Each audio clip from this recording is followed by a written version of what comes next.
আসসালামু আলাইকুম। আশা করি সবাই ভালো আছেন। যেখান থেকে এই ভিডিও দেখছেন, আশা করি পুরো ভিডিও দেখবেন।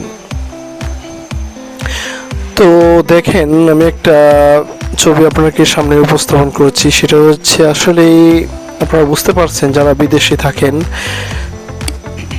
তারা বুঝতে পারছেন যে আসলে কিসের ভিডিও এটা। তো এটা হচ্ছে প্রবাসীদের থাকার জায়গা বা বেড যেটা বলেন। তো এটা হচ্ছে প্রবাসীদের বেড।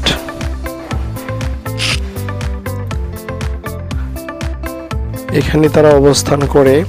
এখানে তারা দেখেন, এখানে একটা বালিশ আর শুধু কাঠের একটা বিছানা, শক্ত বিছানা, তো অন্য কিছু নেই। তো এইভাবে প্রতিটি প্রবাসী থাকে। আমি জানি না অন্য দেশের কি অবস্থা, তবে সিঙ্গাপুরের প্রতিটা প্রবাসী কিন্তু এরকম বিছানায় থাকে। দেখেন, সম্পূর্ণ রুমটা দেখায়, প্রত্যেকটা বেডই প্রায় এরকম। কোনো বেডেই কিন্তু নরম কোনো বিছানা নেই, শুধু একটা বালিশ আর কাঠের একটা বিছানা, শক্ত বিছানা। তো এরকম শক্ত বিছানায় আসলেই মনে হয় না কোনো প্রবাসী বাংলাদেশে থাকে। তো বিদেশ আসার পরে আসলে অনেক কিছু সহ্য করে থাকতে হয়। এরকম ছোট একটা বেডি শক্ত বিছানায় থাকতে হয় বছরের পর বছর। এরকম এরকম কষ্ট করার পরে আসলেই বছর, 2 বছর, 3 বছর, এমনকি অনেক বছর অনেকে বিদেশ থাকে। এরকম কষ্ট করার পরে কেন কষ্ট করে? এইসব কষ্ট করার মূল উদ্দেশ্য হচ্ছে যে তাদের লাইফ, ফ্যামিলি যাতে ভালো থাকে। তারপরে এই জন্য এত কষ্ট করে বিদেশ থাকে। তো এরকম অবস্থায় আসলে প্রবাসে থাকে। আপনারা যারা হয়তো বিদেশ আসেন নাই বা আসতে চাচ্ছেন, তারা আসলে বিষয়টি জেনে থাকবেন যে এরকম বিছানায় থাকতে হবে। এমন একটা রুম যেখানে আপনার একটা রুমের মধ্যে 20 জন, 22 জন এর বেশিও থাকে। যাই হোক, এই রুমটার মধ্যে মোটামুটি জায়গা আছে বলা চলে। মাঝে অনেকটা ফাঁকা ফাঁকা জায়গা আছে, খাবার দাবার করা যায়। এরকম আরও রুম আছে বা অন্য অনেক থাকার জায়গা আছে, যেখানে আপনার দেখা যাচ্ছে যে মাঝে এত বড় জায়গাও থাকে না। এভাবে অনেক সংকীর্ণ জায়গায় তারা অবস্থান করে। তারপরেও দেখা যাচ্ছে এই রুমটা অনেকটা ফাঁকা জায়গা আছে, থাকা যায়, ঘুমানো যায়, সমস্যা হয় না তেমন। যাই হোক, বলা চলে মোটামুটি ভালো।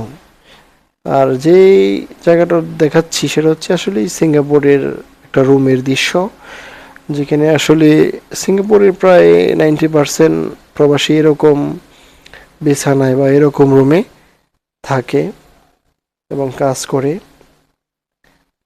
আপনাদের মনে হয়তো থাকে যে আসলে লাখ লাখ টাকা ইনকাম করে সিঙ্গাপুর অনেক উন্নত রাষ্ট্র, তাদের জীবনযাত্রার মান অনেক ভালো। আসলেই সিঙ্গাপুর যারা আছে তারা জানে আসলে সিঙ্গাপুরটা কেমন। যারা আসে নাই তারা হয়তো এই বিষয়টা জানে না যে আসলে সিঙ্গাপুরটা কেমন। হয়তো বাহিরের দৃশ্য আছে, মোটামুটি কিছু জায়গা আছে যে দেখার মতো।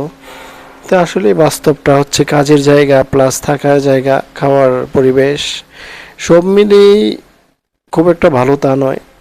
তো দেখেন, থাকার জায়গাটা দেখেই বুঝতে পারবেন যে কীরকম অবস্থা। আর এটা হচ্ছে খাবার, যারা বিদেশ সিঙ্গাপুর থাকে তাদের পলিথিনের মধ্যে খাবারটা প্যাকেট করা আছে। যাই হোক, সর্বোপরি কাজের জায়গা, এখানে কাজের জায়গা বিষয়ে কিছু কথা বলি। সেটা হচ্ছে কাজের জায়গা মোটামুটি সব জায়গায়, সব দেশেই একই রকম। তারপরে দেখা যাচ্ছে সিঙ্গাপুরে কাজের পরিবেশটা অনেকটা সেফলি করা যায় বা সেফটি ফলো করে। তো কাজ করতে হয়, কাজে কোনো আরামের কোনো কাজ নাই। প্রত্যেকটা লোকই দক্ষ, সিঙ্গাপুরে প্রত্যেকটা লোকই দক্ষ এবং প্রত্যেকে একটা পেশায় কাজ করে থাকে। তো আজকে মেইন বিষয় হচ্ছে, যে বিষয়টা দেখানোর উদ্দেশ্য হচ্ছে যে সিঙ্গাপুর যারা থাকে বা বিদেশ যারা থাকে তাদের থাকার জায়গাটা কীরকম হয় সেটা দেখানোর উদ্দেশ্য। তো অধিকাংশ দেশে এরকমভাবে আসলে প্রবাসীরা থাকে কষ্ট করে, তাই তাদের নিজের জীবনটাকে উন্নতি করার জন্য আমি আশা করি যারা প্রবাসে আছে তাদের জীবনটা যেন উন্নত করে দেশে ভালো কিছু করতে পারে, সে প্রত্যাশায় বিদায় নিচ্ছি। আসসালামু আলাইকুম।